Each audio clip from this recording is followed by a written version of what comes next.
존 게띠라는 캐나다의 한 청년이 있었습니다. 그는 뉴 헤브리디즈라, 호주 북동 남태평양의 제도 이 뉴 헤브리디즈라라는 섬에 예수 그리스도의 복음을 전하기 위한 선교사로 하나님께 부르심을 받았습니다. 존 게띠는 그 섬에 도착하여 복음을 전하기 시작했는데 그 섬에는 사람을 잡아먹는 식인 풍습이 있었습니다. 그러나 존 게띠는 두려워하지 않고 하나님이 주시는 사랑과 섬김의 마음으로 열심히 예수 그리스도의 복음을 전했습니다. 시간이 흘러 이 존 게띠가 그 식인종들의 사랑과 신뢰를 얻게 되었고 그들의 언어를 연구해서 신약 성경을 번역하고 유명했던 찬송가들의 가사들 그것을 번역해서 복음을 더욱 열심히 전하게 되었습니다. 말씀을 가르치고 찬송을 가르치며 하나님을 예배하게 만들었습니다. 어떤 변화가 있었을까요? 전차 그 섬에 살고 있던 사람들은 예수 그리스도를 영접하게 되었고 결국에 그들은 식인 문화를 버리게 되었습니다. 훗날 존 게띠가 죽자 섬에 살던 사람들은 그의 무덤에 비석을 하나 세웠고 그 비석에 이런 글귀를 남겼습니다. 존 게띠 선교사가 1848년 이곳에 상륙했을 때 기독교인은 단 한 명도 없었다. 그러나 1872년 그가 죽었을 때 이곳에 이교도인은 단 한 명도 없었다. 이런 비석, 이런 글귀를 남겼다고 합니다. 선교사란 공식적인 임무를 맡아서 보냄을 받은 자, 이런 의미입니다. 예수 그리스도의 복음을 널리 전하기 위해 다른 언어, 다른 문화를 가진 타국에 파견된 사역자를 말합니다. 넓은 뜻으로는 직접 복음을 전하는 사역 외에도 사회 참여, 즉 교육과 의료 사업 등 그런 사회 참여에 종사하는 목회자와 평신도를 모두 일컫는 말이 선교사입니다. 이게 선교사의 의미입니다. 그럼 선교는 어떤 의미일까요? 선교란 무엇일까요? 선교사의 의미에서 알 수 있듯이 선교란 예수 그리스도의 복음을 다른 언어, 다른 문화를 가진 이 타문화권에서 전파하는 일과 이 일을 위한 사회 참여, 그리고 이 일을 위해 파송되는 그 행위를 가리키는 표현이 바로 선교입니다. 특별히 오늘 본문 말씀인 주기도문의 앞부분, 이 앞부분의 내용은 선교가 무엇인지 우리에게 분명하게 알려줍니다. 예수님의 주기도문은 선교적 기도이기도 합니다. 오늘 본문 말씀을 다시 한번 읽어보겠습니다. 마태복음 6장 9절에서 10절을 펴고 계시죠? 우리 함께 다시 한번 읽어보겠습니다. 시작. 그러므로 너희는 이렇게 기도하라. 하늘에 계신 우리 아버지여, 이름이 거룩히 여김을 받으시오며 나라가 임하시오며 뜻이 하늘에서 이루어진 것 같이 땅에서도 이루어지이다. 아멘. 이 예수님이 우리에게 가르쳐 주신 기도는 선교적 기도이기도 합니다. 본문이 말하는 선교의 정의는 총 4가지입니다. 첫째, 선교는 성경이 말하는 하나님을 믿고 아버지라 부르도록 돕는 것입니다. 그게 선교입니다. 예수님께서 알려주신 주기도문의 시작은 기도를 들으시는 대상을 부르는 것으로 시작합니다. 하늘에 계신 우리 아버지. 세상에는 수많은 종교가 있으며 그 이방 종교들은 제각각 다른 수많은 형상들, 수많은 대상을 향하여 기도하고 있습니다. 그 기도의 대상이 헛된 것이기 때문에 그 종교들 모두가 거짓된 종교인 것입니다. 반면 개신교는 바른 기도의 대상을 가진 유일한 참 종교입니다. 하나님을 아버지로 고백하는 것은 자신이 진정으로 온 세상 우주 만물을 창조하시고 구원하시며 역사의 주관자가 되시는 하나님의 자녀, 내가 하나님의 자녀라는 그 확신이 있어야만 하나님을 아버지라 고백할 수 있는 놀라운 신앙 고백입니다. 그런데 우리가 하나님의 자녀임을 깨닫고 확실하게 믿는 방법은 주기도문을 가르쳐 주신 예수 그리스도를 통해서만 가능합니다. 예수님은 사복음서에서 무려 170여 회나 하나님을 아버지라고 부르시고, 요한복음 1장 12절은 예수님을 영접하는 자, 곧 그 이름을 믿는 자들에게는 하나님의 자녀가 되는 권세를 주셨다라고 말씀하고 있습니다. 선교란 아직 예수님을 믿지 않는, 여기서 예수님을 믿지 않는, 즉 2% 미만, 예수님을 믿는 이 비율이 2% 미만인 미전도 종족, 즉 다른 언어와 다른 문화를 가진 사람들에게 복음을 전함으로 예수 그리스도 안에서 하나님의 자녀란 분명한 정체성을 가지고 하나님을 예배하며 그 가르침에 따라서 행복하게 살아가도록 돕는 것입니다. 이게 선교입니다. 그래서 예수님은 주기도문에서 하나님을 나의 아버지가 아니라 우리 아버지라고 부르도록 가르치신 것입니다. 이는 하나님은 나만의 독점물, 나의 하나님, 나의 아버지만 되시는 것이 아니라 온 세상 모두의 하나님, 온 세상 모두의 아버지가 되심을 선언하시고 우리에게 가르쳐 주시는 것입니다. 하나님을 나의 하나님, 우리만의 하나님으로 여기는 잘못된 생각이 잘못된 신앙인 아집과 독선을 만드는 것입니다. 그러므로 우리가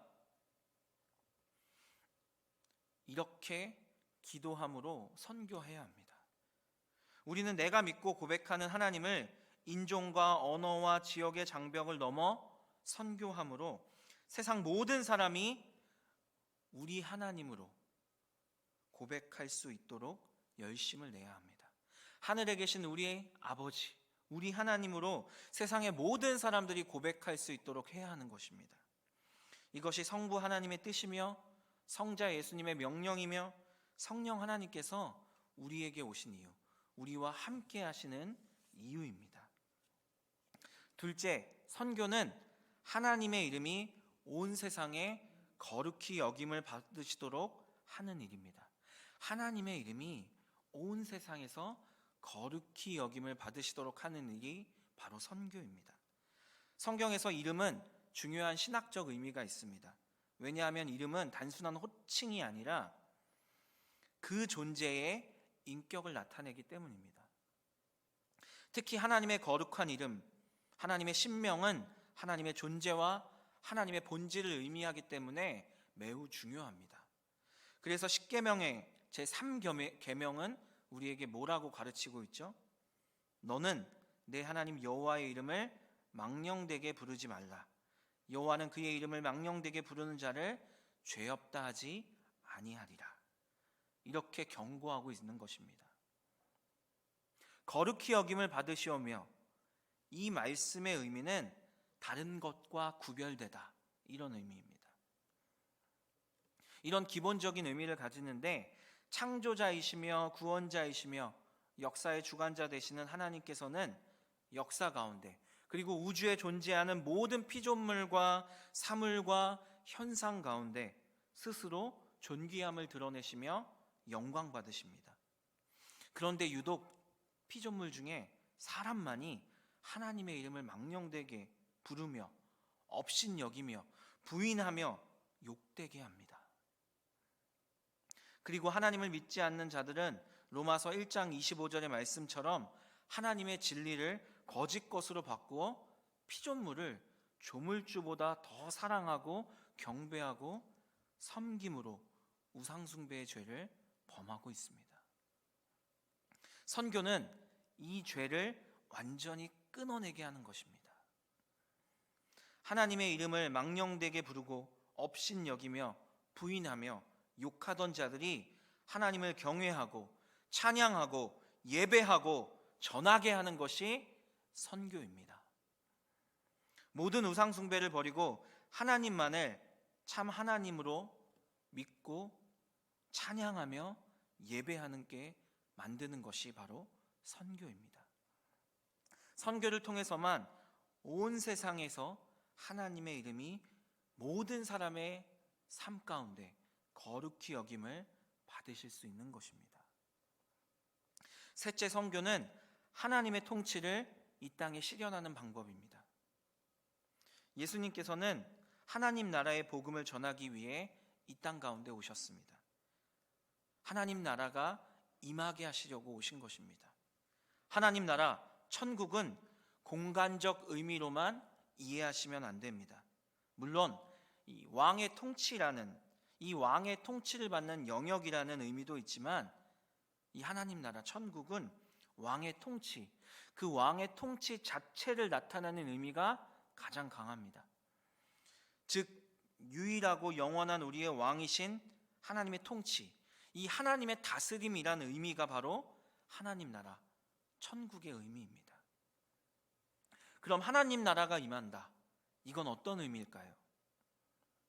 하나님의 통치가 임한다라는 의미입니다. 하나님께서 우리를, 이 세상을 다스리신다, 왕으로 다스리신다, 바로 이 의미가 하나님 나라가 임한다는 것입니다. 하나님의 통치가 임한다라는 의미입니다. 예수님께서는 이것을 위해 매일마다 기도하라고 하셨습니다. 이 말씀은 다른 표현으로 하면 선교하라는 것입니다. 이 세상을 하나님께서 왕으로 통치하시도록 주 예수 그리스도의 복음을 온 세상에 전하라는 것입니다. 하지만 하나님의 나라가 임하도록 하는 주체는 우리가 아니라 바로 하나님이십니다. 따라서 우리가 억지로 하나님의 나라를 이 땅 가운데 임하게 할 수 없는 것입니다. 하지만 이런 꿈 같은 일을 가능하게 하는 방법은 바로 하나님이 우리에게 알려주신 유일한 방법, 바로 선교입니다. 선교를 통해 하나님을 믿지 않는 사람들이 복음을 믿으면 그들의 삶 가운데 하나님의 통치가 실현됩니다. 하나님의 나라가 확장되는 것입니다. 하나님의 통치를 받는 사람들이 모여 하나님이 주인 되시는 공동체인 교회가 세워지고, 교회가 하나님의 통치를 온전히 받고 주 예수 그리스도의 복음을 온 세상에 전하면, 왕이신 하나님께 순종하면 나라와 민족이, 온 세상이, 온 우주가 하나님의 통치를 인정하고 복음을 믿음으로 온 세상 우주 만물이 하나님의 통치를 받게 될 것입니다. 이것이 하나님의 나라가 임하는 것입니다. 그리고 결국 선교를 통해 땅끝까지 복음이 전파되면 예수 그리스도께서 다시 오심으로 온전한 하나님의 나라가 이루어질 것입니다. 하나님의 나라가 임하도록 우리는 매일 선교적 삶을 살아야 합니다. 이것이 예수님이 우리에게 주기도문을 가르쳐 주신 이유입니다. 넷째, 선교는 하나님의 뜻을 이루는 것입니다. 성경에 담긴 하나님의 뜻이 있습니다. 디모데전서 2장 4절의 말씀인데 중요한 말씀입니다. 우리 찾아서 함께 읽어보겠습니다. 디모데전서 2장 4절입니다.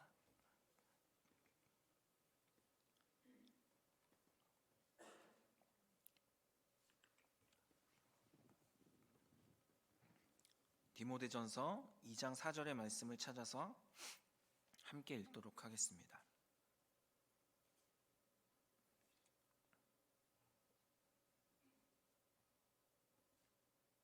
다 찾으셨으면 하나님의 말씀을 함께 읽겠습니다. 시작.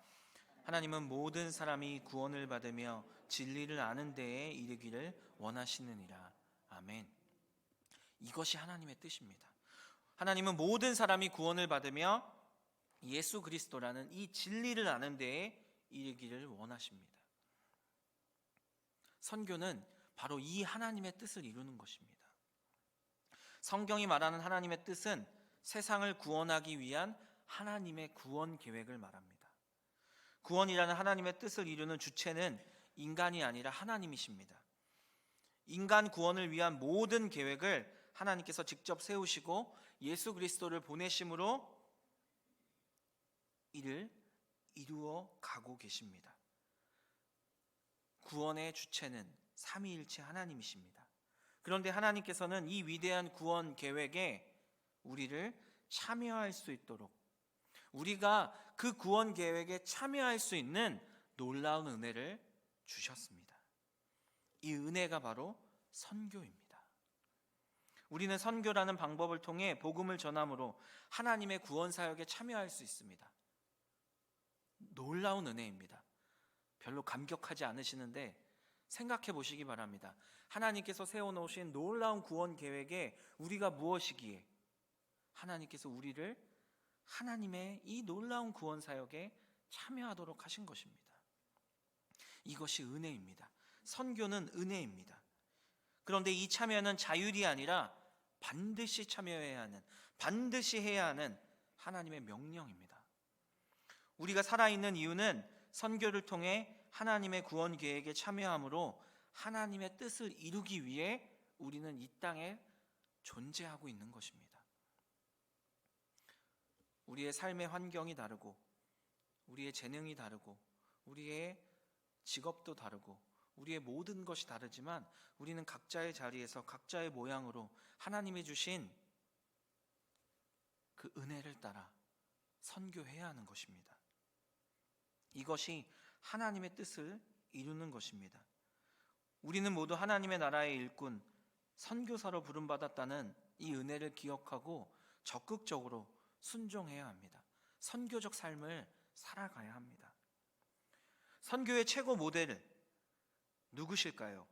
선교의 최고 모델은 세상을 구원하기 위해 이 땅에 오신 성부 하나님에 의해 이 세상으로 파송되신 성육신하신 예수 그리스도이십니다.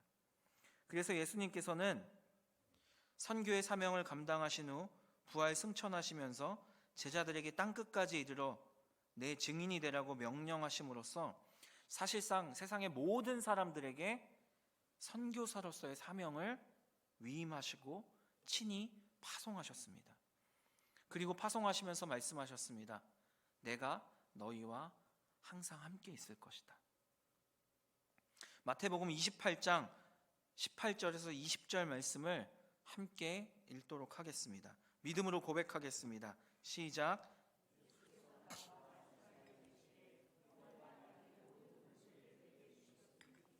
그러므로 너희는 가서 모든 민족을 제자로 삼아 아버지와 아들과 성령의 이름으로 세례를 베풀고 내가 너희에게 분부한 모든 것을 가르쳐 지키게 하라. 볼지어다 세상 끝날까지 너희와 항상 함께 있으리라 하시니라. 아멘. 이 예수 그리스도의 명령을 따라서 우리 모두는 선교사가 되었습니다. 따라서 교회나 성도는 인류의 역사가 끝날 때까지 세상 어디서나 예수 그리스도의 증인, 선교적 삶을 살아야 합니다. 결국 선교는 하나님의 뜻이자 예수 그리스도의 명령이며 사도행전 1장 8절의 말씀처럼 성령님이 우리에게 강림하신 주요한 목적으로서 교회의 가장 큰 사명입니다. 예수님께서는 타 문화권에서 선교사로 파송받은 자들에게만 선교를 맡기지 않으셨습니다. 예수 그리스도를 믿는 모든 자들에게, 바로 우리에게 선교의 사명을 주셨습니다. 그러므로 예수님을 믿는 우리 대치동 교회, 우리는 모두 선교적인 삶을 살아야 하는 선교사들입니다. 선교자로 보내는 자와 보냄을 받은 자 모두 성령님께서 주도하시는 하나님의 나라 선교, 하나님 나라 선교의 동역자들인 것입니다. 우리는 이 사명을 기억하고 선교적 삶을 살아야 합니다. 특별히 우리 대치동 교회에서는 캄보디아에 유동준, 유소영 선교사님 가정을 파송했습니다. 그리고 미얀마, 인도, 남아공, 베트남, 볼리비아에서 사역하고 계신 5명의 선교사님 가정과 협력하고 있습니다. 우리가 파송했고 우리가 협력하고 있지만 이것은 하나님이 우리에게 명령하신 하나님의 선교입니다.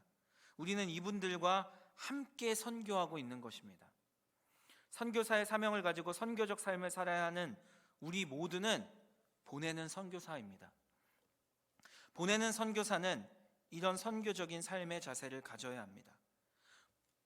보냈다, 협력했다, 이걸로 끝이 아닙니다.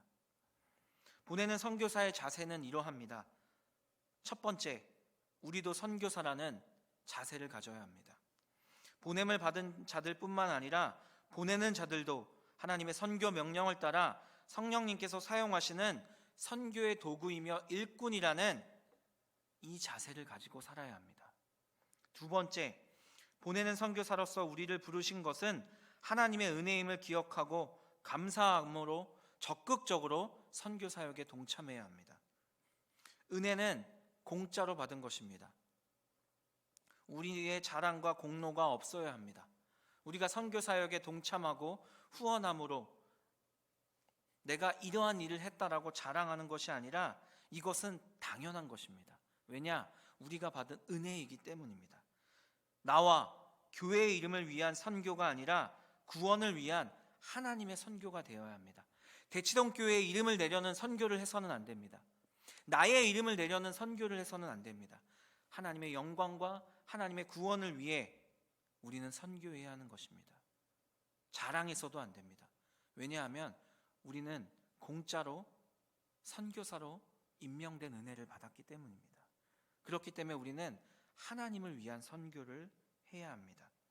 세 번째, 하나님과의 깊은 관계를 통해 하나님의 뜻을 정확하게 알고 선교하는 삶을 살아야 합니다. 선교의 주체는 우리가 아니라 하나님이십니다. 보냄을 받은 타국에서 선교하는 선교사님들이시든 보내는 우리들이든 가장 중요한 것은 매일의 경건 훈련을 통해 하나님의 뜻을 정확히 깨닫고 하나님의 뜻에 순종하는 선교를 해야 합니다. 타국에 계신 선교사님이 자신의 업적과 자신의 영광과 자신의 성취를 위해 선교하면 어떻게 될까요? 그때부터는 개인의 영광을 위한 선교라고 이름을 붙일 수도 없는 것입니다. 마찬가지로 우리가 보냈다는 이유로 보냄받은 선교사를 우리 교회의 영광을 위해, 우리 교회의 이름을 위해 우리 마음대로 이렇게 해라 저렇게 해라 한다면 그것도 선교가 아닙니다. 우리는 매일마다 하나님과의 교제를 통해 하나님의 말씀을 묵상하고 그 말씀을 따라 기도함으로 하나님의 뜻을 바르게 깨닫고 하나님께서 원하시고 하나님께서 기뻐하시는 선교가 무엇인지 분명하게 깨닫고 하나님을 위한, 하나님의 영광을 위한, 구원을 위한 선교를 해야 합니다. 선교사의 영광, 교회의 영광, 나의 영광, 선교사의 욕심, 나의 욕심, 우리의 욕심이 아니라 하나님의 영광을 위한, 구원을 위한 선교를 해야 함을 우리는 기억해야 합니다. 이게 선교의 자세입니다. 그리고 보내는 선교사들은 이런 자세를 가지고 또 이러한 역할들을 해야 합니다. 보내는 선교사들의 역할은 이러합니다. 첫 번째, 기도의 역할을 해야 합니다. 선교는 영적 전쟁입니다. 선교는 기도로 하는 것입니다. 기도를 통해 하나님의 뜻을 깨닫고 하나님께서 알려주시는 방법과 하나님이 베푸시는 능력으로 하는 것이 선교입니다. 선교는 절대 인간의 일이 아닙니다. 하나님의 일입니다. 현지에 계신 선교사님이 하나님의 뜻과 방법에 순종하여 선교할 수 있도록 우리는 열심히 기도로 도와야 합니다. 마찬가지로 돕는 우리들도 기도해야 합니다. 기도로 선교사님을 돕는 동역자, 보내는 선교사들이 되어야 합니다. 두 번째, 우리의 역할은 도움의 역할입니다. 우리는 기도함으로 하나님의 뜻에 순종하여 여러 가지 방법으로 보냄을 받은 선교사님들을 도와줄 수 있습니다. 여기서 중요한 것은 하나님의 뜻대로 도와야 한다는 것입니다. 그리고 하나님의 방법대로, 마지막으로 우리의 이름이 아니라 하나님의 영광을 위해 감사함으로 순종함으로 도와야 한다는 것입니다. 우리가 기도하며 도와야 하는 이유가 있습니다. 선교사님들에게 내가 가진 물질을 후원하면 무조건 좋을까요? 그게 하나님의 뜻일 때 좋은 것입니다. 우리는 그냥 선교사님을 후원하고 도우면 좋다고 생각하는데 그게 하나님의 뜻인지 여쭤보고 하나님의 뜻일 때 도와야 하는 것입니다. 하나님의 뜻일 때 후원해야 하는 것입니다. 왜냐하면 하나님의 뜻과 방법은 다를 수 있기 때문입니다. 내 생각과 내 판단과 다를 수 있습니다. 예를 들면 잠시 제 얘기를 드리겠습니다. 제가 어려운 친구가 있었습니다. 저는 그 어려운 친구를 물질적으로 도와주었습니다. 그런데 나중에 하나님께 혼났습니다. 왜? 그 물질의 어려움을 통해서 이 친구가 다시 하나님을 깊이 만나길, 하나님의 도우심을 간구하길, 하나님의 살아계심을 새롭게 경험하길 하나님께서 원하셨는데, 저는 그 하나님의 뜻을 모르고 제가 물질을 후원함으로 그 친구가 그 어려움이 사라지게, 그래서 기도하지 않게 만들어 버렸기 때문입니다. 그렇기 때문에 선교사님들을 도와주고 후원하는 것도 하나님의 뜻대로 해야 합니다. 내 생각과 내 판단, 이렇게 하면 좋겠지가 아니라 하나님께 여쭤봐야 합니다. 그리고 하나님의 뜻을 정확하게 응답받고 그 뜻대로 돕고 후원해야 합니다. 이렇게 하지 않으면, 내 생각과 내 마음과 내 방법대로 하면, 우리의 뜻대로 하면, 우리의 영광대로 도움을 준다면 선교 사역도 망치고 선교사님에게도 도움이 되지 않을 수 있음을 기억하셔야 됩니다. 선교는 인간의 일이 아니라 하나님의 역사임을 기억하시기 바랍니다. 세 번째 역할은 소통의 역할입니다. 보냄을 받은 선교사와 보내는 선교사 사이에는 사랑과 신뢰가 있어야 합니다. 서로의 생각과 선교의 방법이 다를 수 있습니다. 각자의 주장만 해서는 안 되는 것입니다. 그렇기에 함께 기도하고 소통함으로 선교의 주체이신 하나님께서 알려주시는 가장 좋은 선교의 방법을 함께 소통함으로 찾아야 합니다. 그리고 이 소통에는 사랑과 신뢰가 기본이 되어야 합니다. 그리고 각자의 자리에서 선교사로서의 삶에 순종했을 때 하나님께서 주신 은혜를 서로 나눔으로, 하나님이 주신 기쁨으로 선교해야 합니다. 이러면 각자에게 닥치는 선교의 어려움도 극복할 수 있는 것입니다. 우리는 이러한 보내는 선교사의 역할을 감당해야 합니다. 이것을 기억하시기 바랍니다. 동방의 작은 나라 조선으로 가겠습니다. 복음의 황무지 조선 땅으로 우리를 보내주시옵소서. 당시 어디에 있는지 이름도 들어보지 못한 조선으로 선교를 가겠다고 지원한 미국 맥코믹 신학교 신학생들의 기도였습니다. 오늘 우리가 하나님을 아버지라 부르며 예배할 수 있도록, 구원의 기쁨을 누리며 행복하게 살 수 있도록 도와준 선교사님들의 결단이었습니다. 1885년부터 1910년까지 조선에 파견된 미국 장로교 선교사님들 중 그 70명의 선교사님들 중에 47명이 이 맥코믹 신학교 출신이었습니다. 이렇게 많은 선교사님들이 우리나라에 선교사로 올 수 있었던 이유는 당시 맥코믹 신학교 학장이자 교수였던 보내는 선교사 윌리엄 크레이크 목사님이 있었기 때문에 가능했습니다. 물론 하나님의 뜻이었지만 윌리엄 크레이크 목사님이 있었기 때문에 이 놀라운 선교가 가능했습니다. 그는 20년간 웨스트민스터 장로교회 담임 목사로 섬기며, 그리고 평생을 맥코믹 신학교의 교수로, 학장으로, 이사로 섬기며 하나님의 뜻에 따라 제자들을 선교사로 훈련시키고 각 나라로 파송했습니다. 그는 특별히 교회의 성도들과 학교의 학생들에게 조선이란 나라를 알려주었고, 조선 선교의 비전을 심어주었고, 보내는 선교사로 여러 모양으로 조선으로 갔던 이 선교사들을 후원했습니다. 윌리엄 크레이크 목사님의 영향으로 조선에 오게 된 선교사님은 이기람, 마포삼열, 불레어, 소안론, 과관련 등 많은 선교사님들입니다. 이들은 평양을 중심으로 복음 전파와 교육 사업에 힘을 쏟았고, 이들의 선교를 통해 하나님께서 우리나라를 복음화시켰습니다.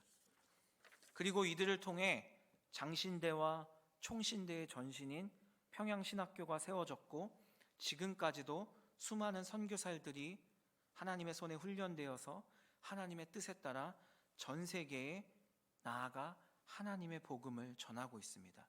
그리고 수많은 하나님의 사람들이 지금도 각자의 교회에서 보내는 선교사의 역할을 감당하고 있는 것입니다. 이처럼 우리나라의 복음화는 조선의 선교사님들, 이 땅 조선에 왔던 선교사님들 뿐만 아니라 윌리엄 크레이크 목사님들과 그리고 그들의 가족들, 그들을 후원하고 보내는 선교사의 역할을 감당했던 성도들, 친구들, 즉 뒤에서 동역하며 보내는 선교사의 역할을 감당했던 하나님의 사람들이 있었기 때문에 가능했던 것입니다. 우리도 윌리엄 크레이크 목사님처럼 선교사님들의 가족과 성도들과 친구들처럼 보내는 선교사들임을 꼭 기억하시기 바랍니다. 하나님께서 맡기신 이 사명을 기억하고 매일 선교 사역에 동참하는 선교적 삶을 살아가는 우리 대치동 교회가 되길 소망합니다. 하나님께서 이 놀라운 사역에 동참할 수 있는 은혜를 우리에게 주셨습니다. 우리가 보냈고 우리가 협력하고 있는 것입니다.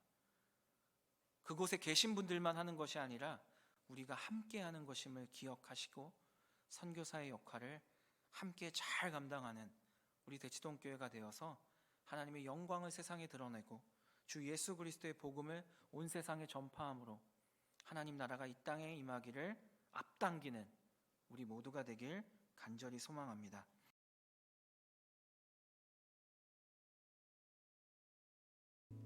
지금은 우리의 삶의 유일한 이유가 되시는 우리 주 예수 그리스도의 은혜와 우리를 너무나 사랑하셔서 자기 아들을 버리고 우리를 구원하신 하나님 아버지의 사랑과 우리의 삶의 인도자 되시는 성령님의 교통하심이 내일 드려지는 주일 예배와 우리 교회의 모든 선교 사역 가운데 함께 하시길 간절히 축원합니다.